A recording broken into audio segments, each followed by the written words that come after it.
Hey guys, K5UPR and Outdoor More Family. Well, today we're tinkering. I like to call it Tinker Friday. And I'm working on another battery box. Us as ham operators, we carry our batteries with us.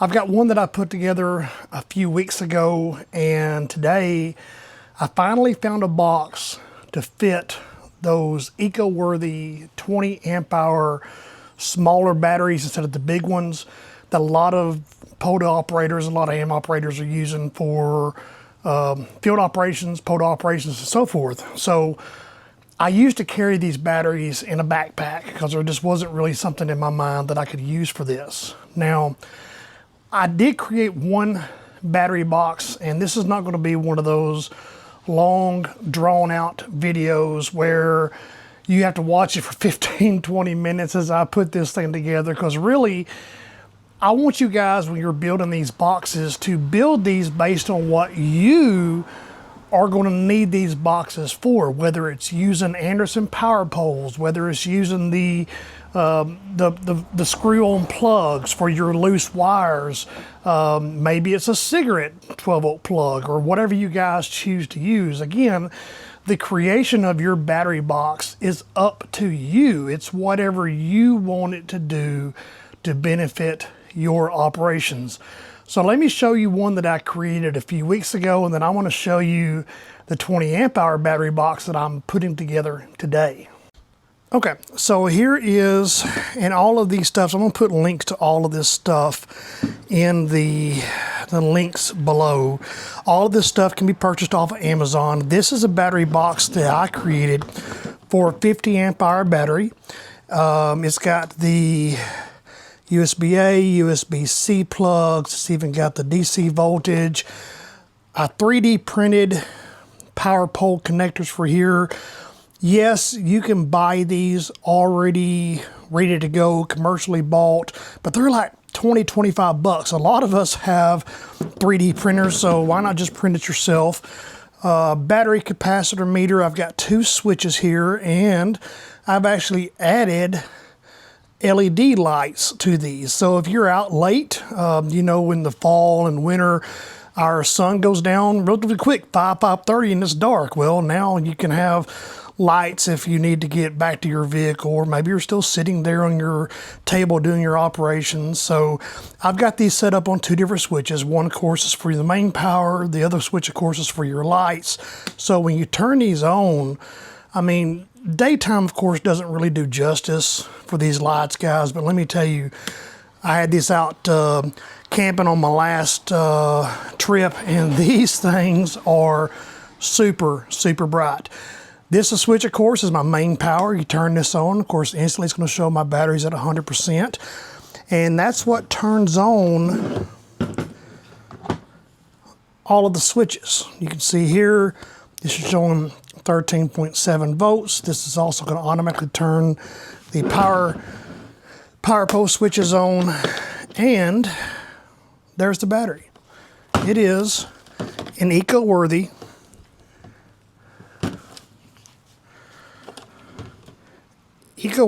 50 amp hour battery. You can see I've got clean wiring. There's the top LED lights. I've got everything wired together. This, of course, is for, and I'll show this in a second, this is for powering up my charger. Everything's clean, everything fits, everything is fused independently, so great box. Your power charger. I hooked this up with power pole connectors, so I can just plug it into the battery. Now, with this box that I'm building today, here is the box that I'm going to use for my EcoWorthy 20 amp hour batteries.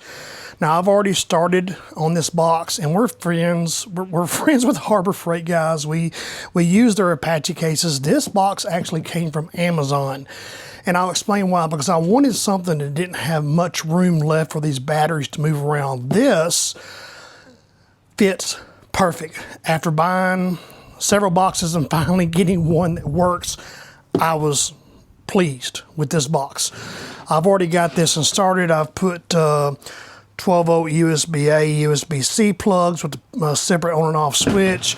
I've already got the main power switch screwed in here. Got another 12-volt USB-A, USB-C, and what this is, you raise this flap up, and of course you can see two USB-As, two USB-Cs, as well as the separate on and off switch. Now, just like the other box, I 3D printed a black one. Again, as you can see, this is 3D printed. I just added the power poles to it. It prints with the nut, and I'll add the STL file in this. If you guys got a 3D printer, most ham operators do, because we print so much stuff. Again, these are like $20, $25 for this, and I 3D printed it for what, maybe less than $1 worth of filament. So let's look on the inside. Check this out, guys. There they are. 20 amp hour batteries running in parallel, and you can see where I've already started to wire up. This is, of course, as each one of these are the USB-Cs, and of course this is the main power on and off switch. But again, these eco batteries fit perfectly into this box, and you've got plenty of room on the end here to do your extra wiring, to add your switches, add whatever plugs you're going to put in this. If you want to add some of these LED bulbs, you can do that too. Just keep in mind, of course, when it sticks out, you're going to have a little bit of room for the wiring and so forth, so you may not have room to put these on the ends. But either way, this is going to work perfect. Now, I did take out the big, thick neoprene pull-apart foam that's inside these cases. I took that out. It did have a smaller sheet on the bottom, so this is perfect. This is what sticks on the bottom. So this is going to cushion that battery, as well as the one on top, which I'll leave that one in place as well, just to add a little bit of extra cushioning for this once it's done. And yes, it does close. So this is perfect, guys. It really is perfect.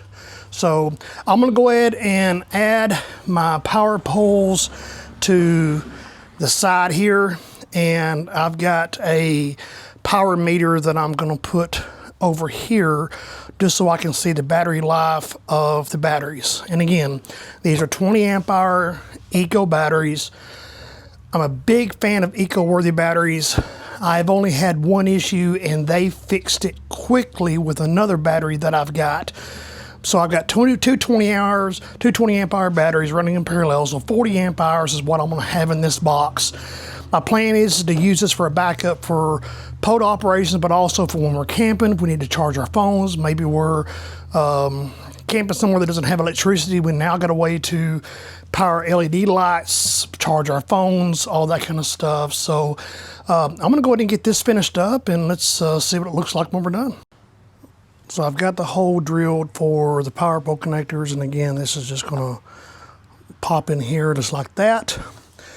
And then I'm going to take the nut, and yes, this is a 3D printed nut as well, and then it's going to screw in on the other side. All right, so there it is. Got it screwed in. Power plug's ready. And then we just need to add the 12-volt meter and get all this wired up. Now, my plan is, if you remember, like I showed on the charger here, since I have Anderson power poles that I use for charging my batteries, my plan is to use, I'm going to wire the batteries to this top one, so I can leave this case closed if I choose to. If I need to charge it, I can just plug in my my charging receptacle Anderson to the top one, and then the bottom one, of course, will be for POTA, for if I need to operate a radio or whatever. So now let me show you guys another amazing craft tool Everybody has seen glue guns, but this one works with DeWalt batteries, okay? Power adjustable. I use this thing. My wife is a school teacher. She uses this thing. We've had this for about 2 years. I use the Gorilla Glue glue sticks, and they work amazing. Now, what I do with this is, as you can see on the inside of here where these screws have kind of protrude through, this is just a little bit extra plastic that I use just to kind of protect the screws from the 12-volt plugs. What I'll do is I will come in here and actually put a little bit of glue on the ends of those screws, and when it hardens, it's soft. Same thing I do for my switches, just to make sure that they're not going anywhere. I put some glue around the switches so they don't pop out. The glue dries really, really super fast.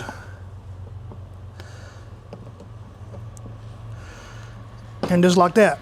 So I've got my switch glued in, and it's going to dry pretty quick. I've protected the 2 little screws here so I don't get stuck and all that kind of good stuff. So let's finish putting this together and we'll see what it looks like when we're done.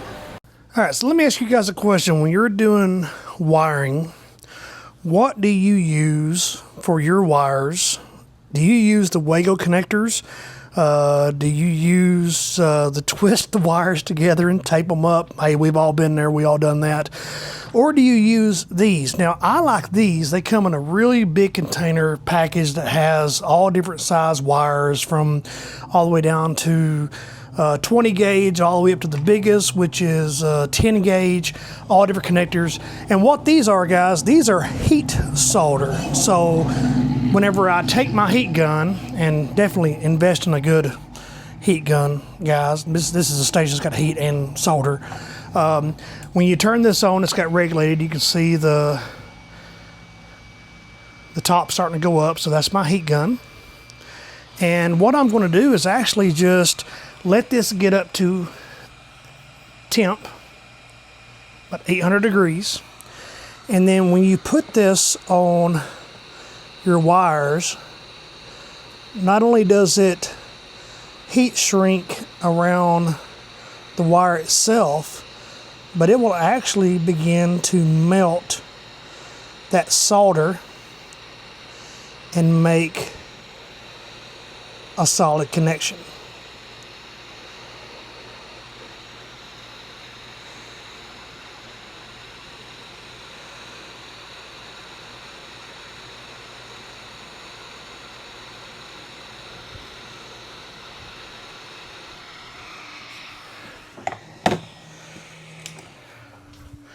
All right, and there you have it. The middle heat seal solder on the inside is actually gone around the wires. These are fully protected, good and solid. And the best part, trying to pull it apart. Oh, it's not coming apart. That's permanent. It's there. So I like these. I think they're quicker. All you gotta do is just put the 2 wires in, heat it up to about 800 degrees, let it melt, and voila, you're done. All right, guys, so pretty much it's about got this done. I've already got the battery situated in. I love using these Wago connectors. In this case, I've got 2 grounds and 2 hots, of course, coming over to the power poles, and they, of course, go to the battery as well as the switch. The last thing to wire up, of course, is the voltage meter. They do come with the power plugs with the battery connectors, and so now all I got to do is plug these up to their corresponding sides, and then we will give this a quick test, and see how it works. So probably the last thing to do is probably just come in here with, you know, some zip ties. And if you want to shorten these wires, guys, you can. Again, this is a battery box, so chances are you may have to take the batteries out, so you may want longer wires. To me, it's just easier just to use zip ties to clean this stuff up. But either way, let's see what we've got. So, all right, so we got a blue switch, so that means it's hot, I hope. Hey, look at there. Can't really tell because the thing wants to. So with these meters, you can choose 13.7 volts. And I believe you're supposed to be able to actually see the battery percentage. So I'll have to check that and see. Let's look at the USB connections here. I've got these with independent on and off buttons. All right, so we've got power there. And let's check the other side.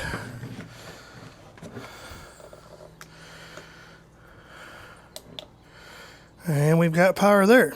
So let's plug up a phone and see if it starts to charge it. All right, so I went and grabbed my phone, iPhone 17, using USB-C to USB-C. See if we've got power, and we do. And we are charging. So it is doing what I wanted it to do. So it's a good build. So the last thing, like I said, I'll probably do is come in here and probably clean up these wires, some zip ties. Not going to shorten anything. And then actually what I'm planning on doing is probably taking that foam insert that came with it and go ahead and cutting it down and just putting it in here to kind of make it more cleaner. And now we're ready to go. So the only thing that you might want to do that I did differently, if you notice, the switch, of course, is turned off. If you wanted this battery to be controlled by the switch, of course, you would just have to do it on the load end. So when you turn the switch on, then the battery meter, of course, will come on. So that's the only thing that I might do different, and I might change that around. So again, totally up to you how you want to build these. So it's gonna be a good box. I like it. All right, guys, so tell me what you think. Would you build one of these? Would you do something different? Again, I wanted something for the Eco 20 amp hour batteries, and I think this is going to fit the build. Plus it's going to be able to provide me with some extra power should we boondock while camping or camp somewhere that doesn't have power. At least we'll have a way to charge our phones and even maybe the LED lights in our tent. We've also got solar power for another one of my boxes, so we'll have a way to actually use the solar controller to charge these batteries if we were off grid. So now between the green box that I built and the black one, I've got a total of 90 amp hours now of LiFePO4 batteries that I can use for POTA, use it for recharging my phones, a lot of different opportunities. So thank you so much for watching the video today. Be sure to like and subscribe. A like really helps the channel. I'm continually trying to grow the channel. So any feedback, questions, guys, drop it in the comments below. If you have any questions or what would you do different? What do you think about it? Let me know. Just drop a comment down below. All the links for the stuff that I did are going to be in the description below. So any questions or suggestions, throw them at me. Hope you guys have an amazing rest of your weekend. 73 K5 UPR.